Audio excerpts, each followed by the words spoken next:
of objects, and this is just as much as you want to do. There's a lot of objects that don't have names. There's editors out there that try and add names to this stuff. If one comes out that's decent, I will be linking that somewhere, but there's just a lot of cool stuff in here. So basically, we are going to place, we'll do round box, we'll do these ones because I use them a lot. So, we're going to place it, and then we see we keep placing it through here, and if we raise it up, this isn't going to draw.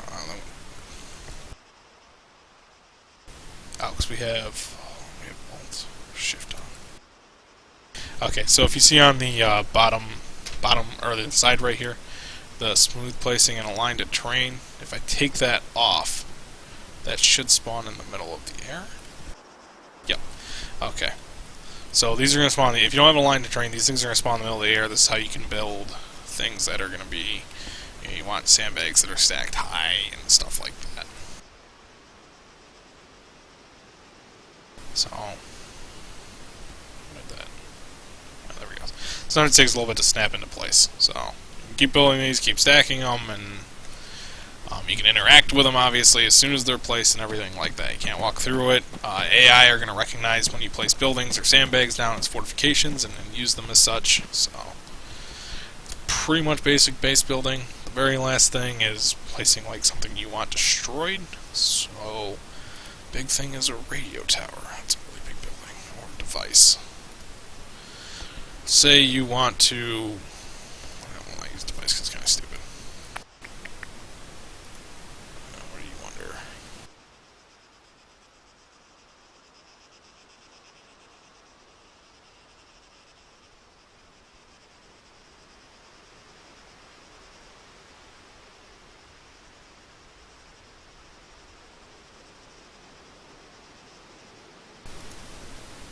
Alright, whatever, we'll say this. Let's say you want to blow up this bunker.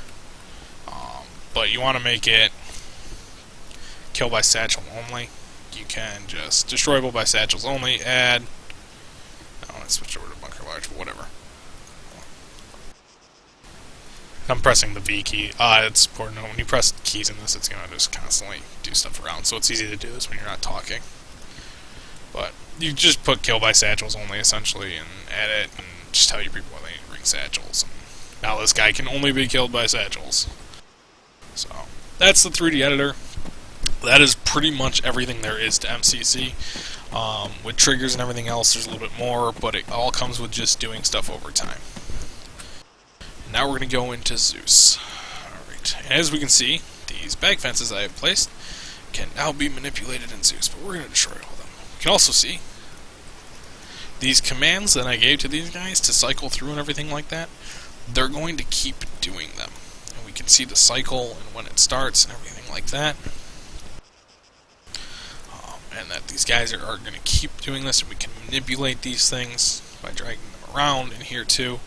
So we can combine MCC and Zeus for a lot of fun stuff. But anyways, back over to here. We're going to select all these, and just pretty simple, press delete to get rid of them. Okay, Zeus is pretty much the exact same as MCC inside of it. So we're going to put down Auto Rifleman. Shift, if we hold it, is going to let us rotate this person.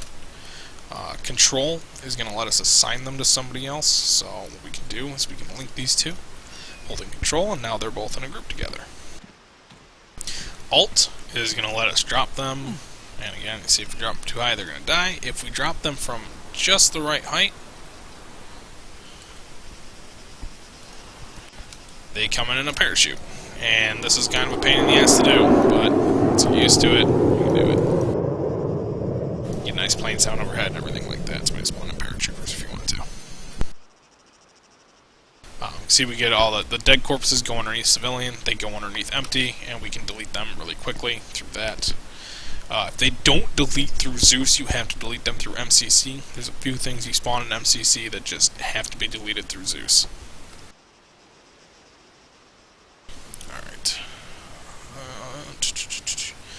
Alright, other fun things we can do. Let's say you want a, let's go through this, civilian, and you want this civilian to be blue 4 for whatever reason.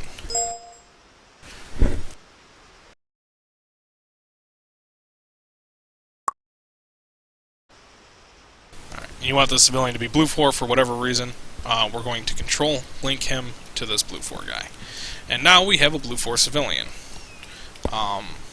Counterclockwise, we can link this blue 4 to the civilian, and now we have a civilian blue 4. If you want to create like a police force that's civilian that's not going to get involved in combat action, you can do that.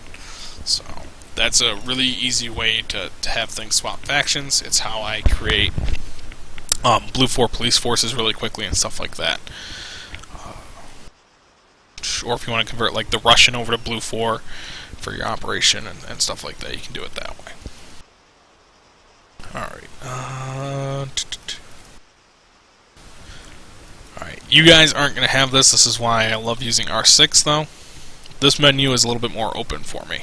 But this is... You're going to see most of the stuff. I believe you're not going to see these two boxes. But you can change their rank for whatever reason, but you can do their stance. This is when you double click on the person. I should clarify that. When you double click on the person, you can change their stance, their rank, how much health and armor they have. Their skill level do not touch if you are using MCC settings. If you touch this and you're using MCC settings, this is going to overwrite anything you've done in MCC. It uses the default Zeus functions. Or default BIS Zeus skill level. So again, this has those things that we just saw in MCC. That's why I like having R6. I can do stuff in here. So that's one of the big reasons. And then we can rename them, and if you know how to do any custom init stuff. And for this, if you have R6, you just click the add, and it adds the VAS right there. Oh crap! Sorry. Other thing on the right-hand side here, we have the stance. You can have it automatic, or you can have it so he's going to automatically in combat say what he wants to do. You can also create respawns. I never do that though, but if you want to for whatever reason. Alright, other thing we can click on.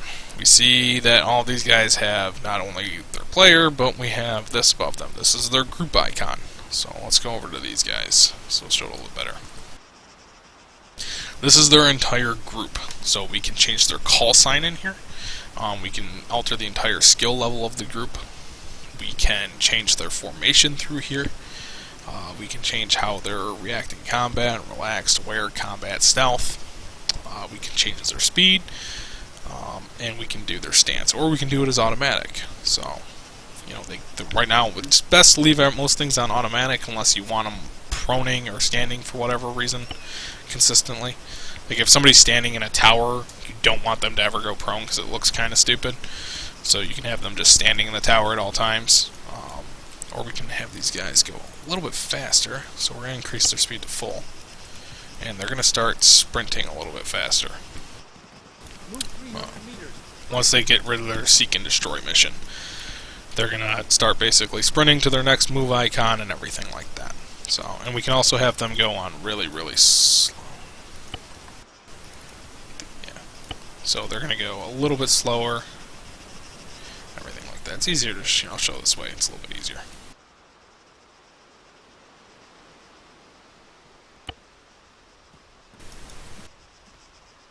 So let's put him on relax so his gun's down.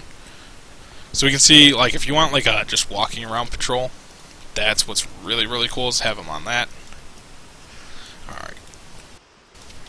By pressing Alt, we put him on a cycle, but the cycle's going to start wherever you spawned him, and you're going to have to move it. And then we can add things to it by pressing Control. And as you see, it's going to restart that cycle thing every time. And we can get rid of them all very quickly by just pressing Delete. And doing the control this way, and then pressing... So you see if we press Alt, it's going to overwrite everything and just create a standard cycle between that and one point. So let's create a point out here and get rid of this cycle. And move this guy really far away so he doesn't get to it in time. We're going to manipulate this point. Again, just like in MCC, we have things we can do here. We can tell them we don't have as many. We can tell him to move. We can tell him to get out of a vehicle if he's in a vehicle, to unload. This is more for unloading like everybody in a vehicle or unloading a helicopter. Transport, unload. If you are transporting something, which we kind of don't really have right now, to land if you're in a helicopter. Fire mission is for artillery. I'm going to go in that in a bit. We also have wait until commands. So as we see up here, it's 1659. We can tell him he's going to move here, and then he's going to wait here for 30 minutes, and then he's going to move on to his next thing. We can also tell him to change up formations, change up combat modes, change up speeds, everything. Why he's running is beyond me, but he decided to run. So we're going to get rid of him. We're going to do a mortar, and I'll show you the fire mission. Mortars are always under static. If they have something in their line of sight, they'll fire. If you have an artillery observer, they'll fire. But mortars, you generally don't want to put against players because they can be extremely accurate with artillery observers. But we're going to give him a fire mission.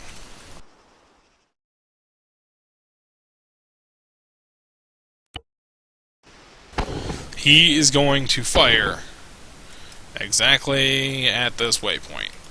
And this is why I don't like using these guys to fire, because he's going to be extremely accurate, or he should be.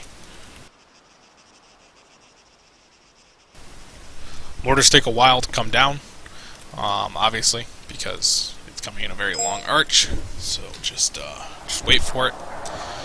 And as you see, his artillery shells are landing pretty damn accurate on this thing.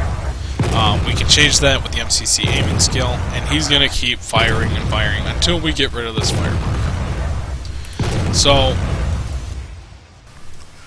let's say you want to control the artillery, but you want this mortar to keep firing. So it seems like this mortar is the one shooting at our troops. Yeah, he's going to keep just firing, because he's going to fire in salvo, so he's going to fire an entire salvo. This is why I like this thing. We can have ambient artillery. This is where you add the FO observer. It's through here. Ambient artillery, I think it's cannon. And he should keep firing.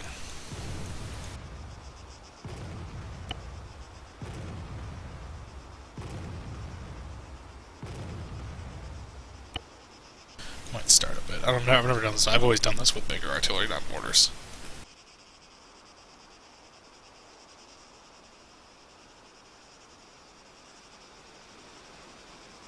Like if we do this with this. Ambient artillery, cannon, add, okay.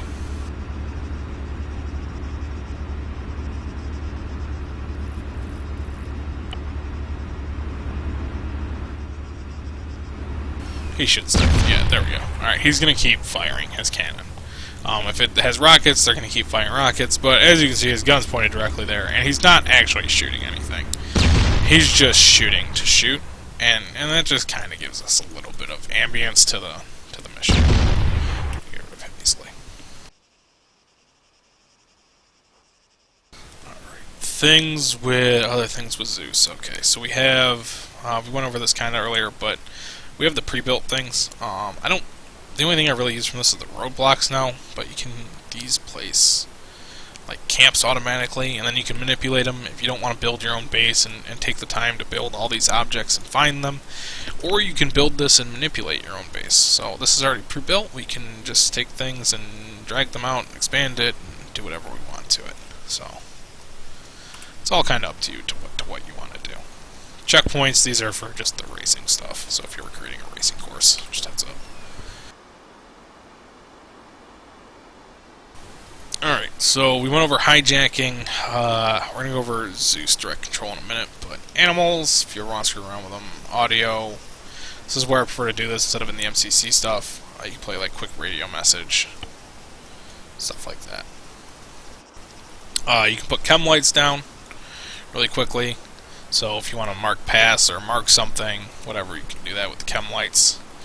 The effects, again, IR grenades, tracers, sometimes bug out, sometimes they're cool. For whatever reason you want static tracer fire going through some area.